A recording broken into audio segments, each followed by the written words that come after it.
World War III, are we in it? The last time the United States declared war was World War II. Korea, Vietnam, all the wars we've had since then have simply been pretty much police actions, the world's police. Are we in World War III now? I think we are. I think history will show that we're in World War III now. It's just not a conventional war that we're used to. We're seeing all kind of crazy stuff, right? Countries attacking countries, and then they sit around for a couple of days to weeks or months before they retaliate against the country that attacked them. We're having all kinds of stuff like that going on everywhere. What's going on, right? We talk all the time that some kind of deal is reached for this stuff to happen. Some kind of deal gets put in place for a country to retaliate against another country. Because if not, if a country attacked another country, it would be immediate war, right? If Iran attacked Israel any other time in history, it would be immediate war, right? Attacking them from Iran. But now all of a sudden it's like, no, this isn't a war. Let's just wait and see. We'll retaliate in a couple of days when things calm down, right? No knee-jerk reactions. Ukraine and Russia, that stuff's still going on. We don't know exactly what's going on over there because we don't get told nothing. We get told what they want us to know. There's a press blackout. You can't post videos or none of that stuff because they're at war, but yet we don't have embedded news journalists with them or anything, and we're not getting up to date, up to the minute things, right? We're not getting told anything. Uh, Israel and Hamas, we get updates on that pretty regular. That's okay to show pictures and videos of what's going on over there, but not Russia and Ukraine.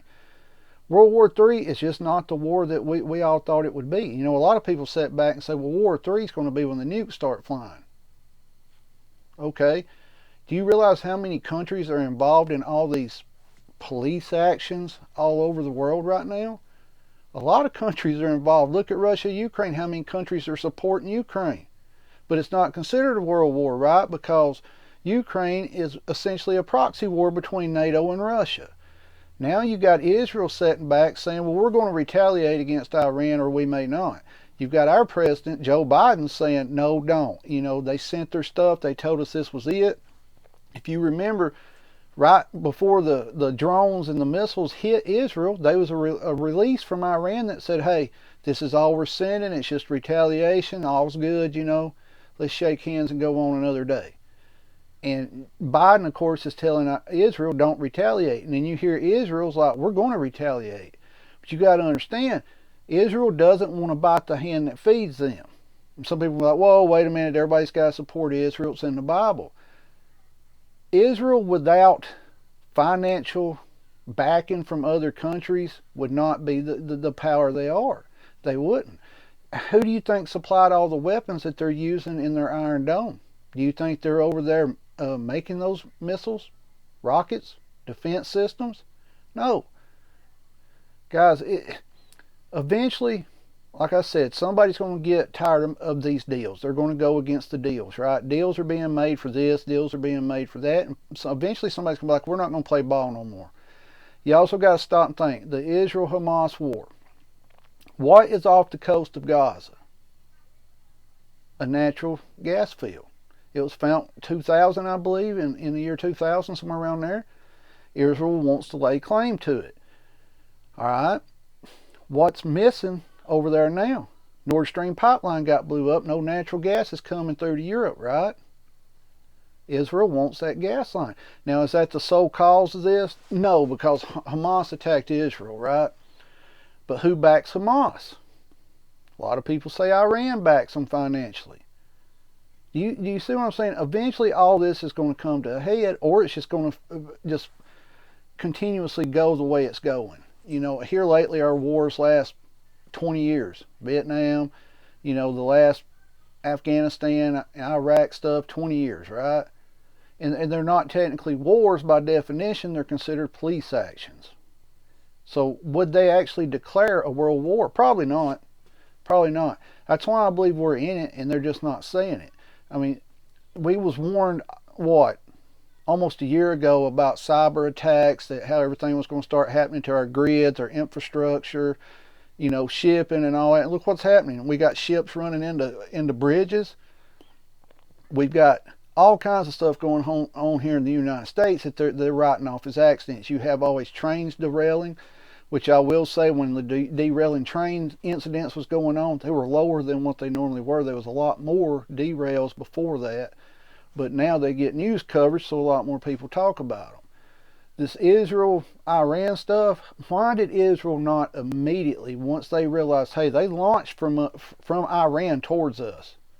What would the United States do if Mexico launched missiles and drones towards us? Would we sit and wait and be like, well, we need to talk this out and figure it? Nope. We would retaliate immediately. But now we're telling Israel you can't do that, and Israel's in the position where, hey, you know, they're funding us. The United States is funding Israel. So we kind of got to do what they got to say, or do we have to do what they got to say? Could you imagine? I've told you, the Middle East is where we will see a nuclear weapon used before anywhere else. If you're thinking Russia and Ukraine, the nukes are going to start flying, you got to understand there is no need for a nuclear weapon over there right now.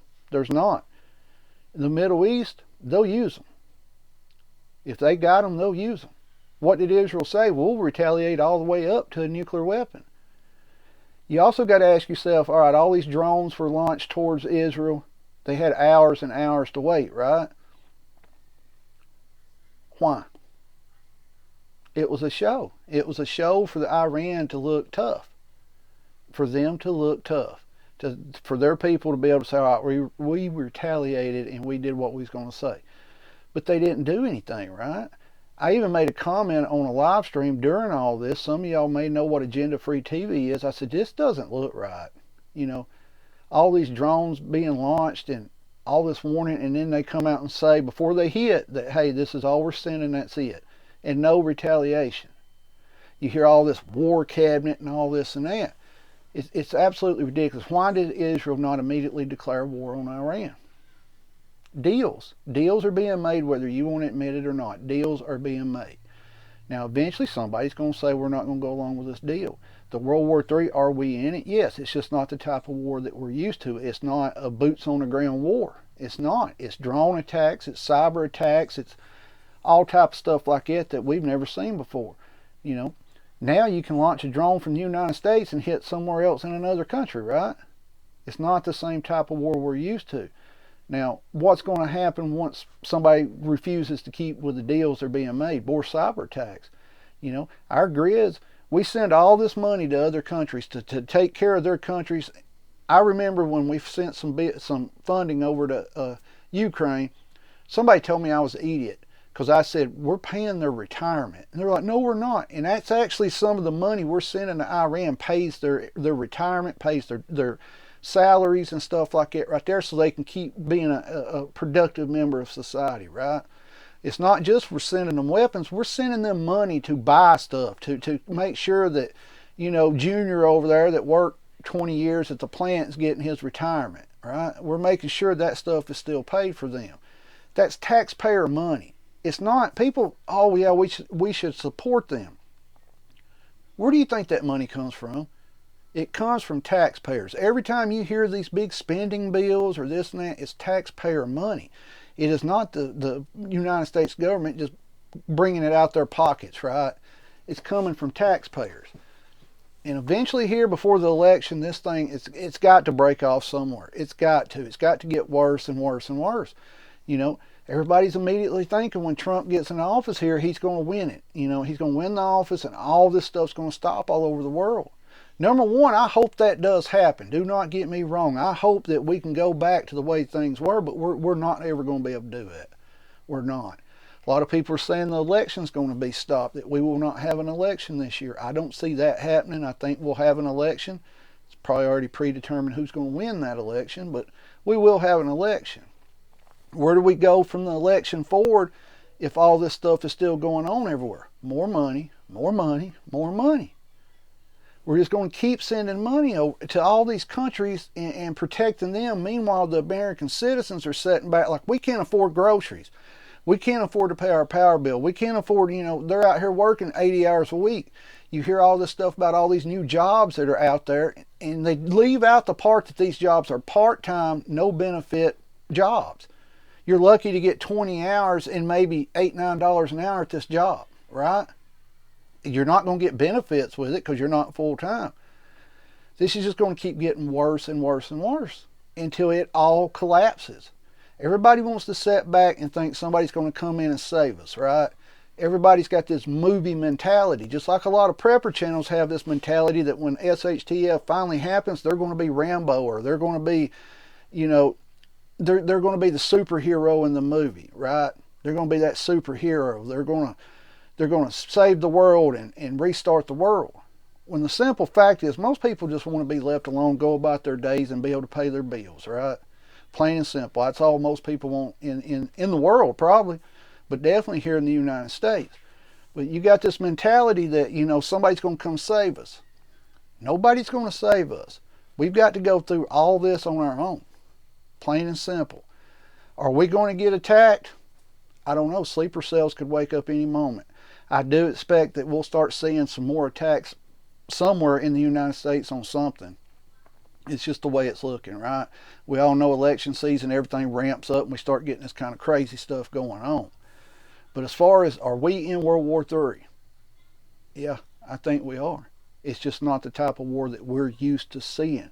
It's not boots on the ground. It's not you line up over there, we line up over here, we meet in the middle and we go at it. It's not that type of war no more. It's a war of computers. Simple. Computer, everything. All right, let's send this drone over here. Let's send this drone over there. And then we'll all just sit back and act like everything, you know, is normal. That's what's going on right now. And eventually somebody's going to break off of the deal and it's going to go bad. When is that going to be? I do not know.